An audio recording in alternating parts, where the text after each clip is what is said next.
You're good. Hi, my name is Paulo. I am from Region 1 here at Golden Key Summit in Washington, D.C. I'm from Baruch College, City University of New York, and I'm here to give a testimony on behalf of the presentation that was just given by Jen. What's your last name? Kronberger. And it's kind of personal, but it's part of my life, and I wouldn't be here if it wasn't for these failures, as Jen has spoken about in her speech. It is hard for me to say this, and it's concerning for me to say this also because it has to do with reputation.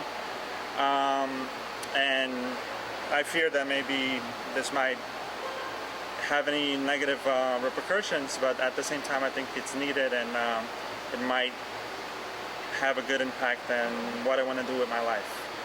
I have bipolar disorder, type 1, which is the one that has a higher pole, more likely, a more manic phase. For you that don't know what mania is, it's extreme agitation to the point that the person will exhaust themselves if not treated to death. The guy that was slept the least in one occasion in his life, he was without sleep for 11 days and he died. I'm not sure what his case was, but anyway.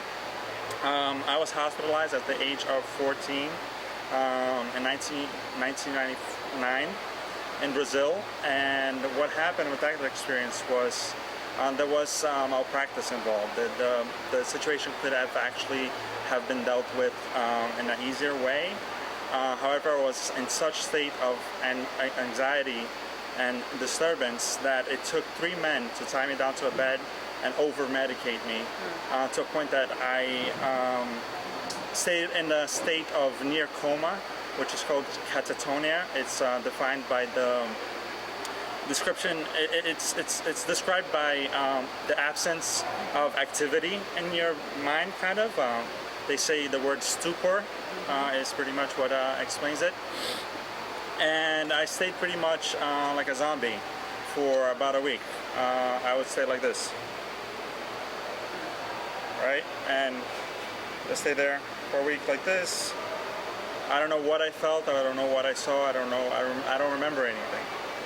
I remember that there was a point during this period that I felt like I had gone to the purgatory and was fighting my way to try to go to heaven or to hell. I thought that I did something wrong because I did some fraudulent activities in the internet.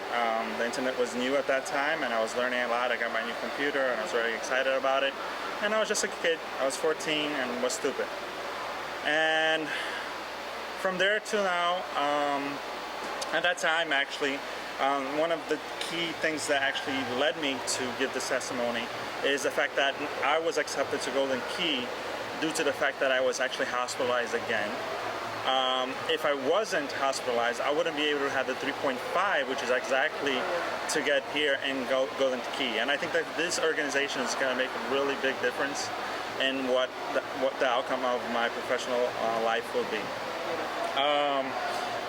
When I was 14, right coming out of junior high school, I actually graduated the 3rd in my class. I had a 96.4 average, and now I have this 3.5. You know, I have some memory issues, I have anxiety issues, I also have generalized anxiety disorder, which pretty much anything that has a commitment to it, I feel nervous and anxious about it, and I have to deal with it. You know, I have to deal also with society and people's bias, stigma, and ignorance, which a lot of times have felt like killing people because of that ignorance. And I would never do that, of course, just a feeling. I've had horrible experiences in the hospitalizations and also outside of that scenario. Recently, I've had an experience which I believe, I am Christian, I do have my Christian beliefs, and I do believe that demons and Satan exist, and I believe there was a demon in my house and he was trying to influence my life negatively. I was able to fight him back. I wasn't afraid. I trusted in God, and I won that battle, and I'm glad for it. I'm glad for it, and that's my failure. But my failure, if it wasn't for being born in the place that I was born, which was next to the morgue, and I could smell the stench of the bodies every day. And when I went back there, it was so strange because the stench of the bodies gave me a sense of a feeling of nostalgia of the place that was my childhood, that I know that I was truly happy. And the same place that actually I had to go to the hospital from, which I don't have any negative feelings about that. I do have some negative feelings about the hospitalization, yes. I researched this and the medications that they gave me and the doses they gave me. In the research that I found, it says that basically these medications are the equivalent of a chemical lobotomy. So the emotional problems that I have today, they might have been caused by the hospitalizations instead of actually being part of my illness, which might or not be hereditary. I don't know what happened. I don't know if I was born with it. I don't know if it was due to the hospitalization. I don't know.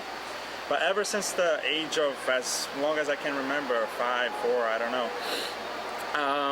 I've always had this huge sense of justice, this huge change that there was something wrong in the world, that I felt it and I saw it, and I saw the suffering of people that were hungry and that had no legs and had no arms and had to starve in the street, and kids in Rio de Janeiro who had to snort the gases, the fumes of carpenter's glue in order to avoid the hunger that they felt because they had no food to eat. I was aware of this reality since I was born, and I came to a country where nobody's aware of that reality. Nobody knows what it is to be hungry. Nobody knows what these people go through. And through this testimony and through the plans and the vision that I have and the things I want to do, both with my life and possibly through even my illness, and showing people that people can succeed, people can overcome. People that are bipolar are not psychopaths, they're not sociopaths. They could be, but it doesn't mean they have to be. I had a choice. I could have become a killer. I could have taken out my anger on people and killed somebody and be in jail today, or become a sociopath or a serial killer or whatever. I'm very smart. I can get away with a lot of things. I know how to get around things. I never got caught with the computer thing, so there you go.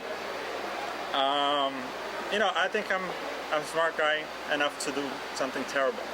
And if I wanted to be a serial killer, a terrorist, whatever, I would have done it.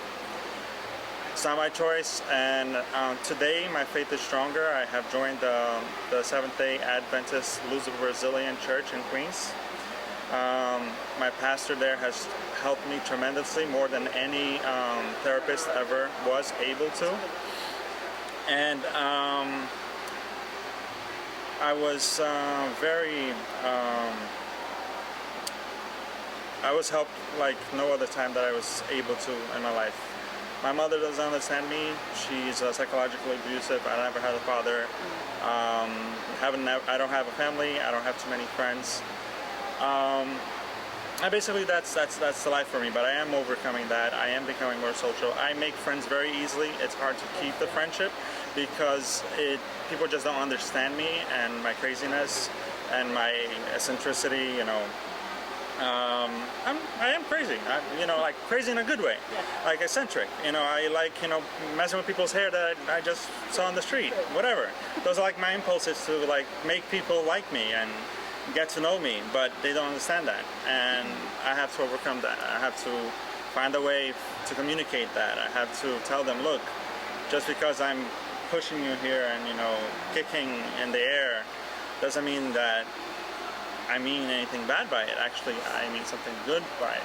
I want you to maybe, if I did karate, I want you to learn karate so that you can defend yourself too, so that you can help your family, that you can do this and you can do that. But anyway, I don't know how else to explain all of this. I guess this is a little bit too elaborate, so maybe a little bit disorganized. Great. But Thank you for sharing. that is what I wanted to share, and that's my failure, and I think it has become part of my life, and it has made me become a better person. So that's what I had to share. Thank you so much Okay. for that. Really appreciate that. Okay. Thank you.